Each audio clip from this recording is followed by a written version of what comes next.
Voararany lalàna kosa ny fandefasana vehivavy malagasy hiasa any amin'ny tany arabo.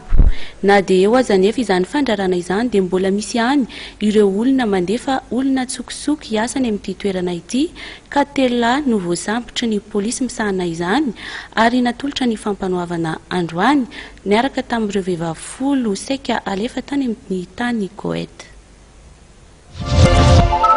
Ny fanadihadiana nataon'ny service central des enquêtes spécialisées et de la lutte contre les fraudes documentaires no nahafantarana fa i Claudio no manafatra ny ankizy avy any ADAP ary mitoby ao amin'ireo tovovavy ireo raha vao tonga eto Antananarivo.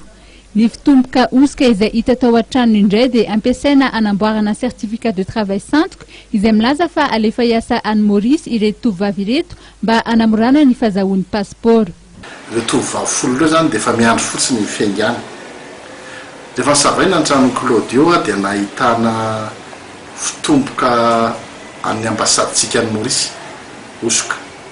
Io fitomboka io zany no anaovana passeport hoe andeha hiasa any Maurice ireto olona ireto mba hamora ny fanaovana passeport. Ny antony mahatonga azy ianao an'izay dia izao: vokatry izay fandrarana fandefasana tovovavy hiasa any amin'ireo tany arabo ireo zay dia lasa sarotrarotra kokoa manao passeport ho an'ny tovovavy, fa tsy maintsy mila taratasy fanamarinana any amin'ilay firenena lazainy fa andehanana.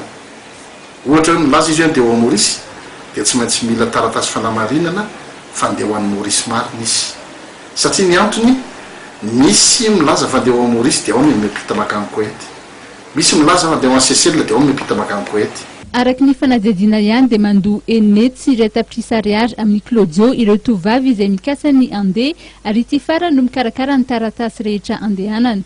Rehefa tonga any Koweït ireo tovovavy ireto dia mandefa vola ho tambiny ho an'ny Claudio ilay mpampiasa.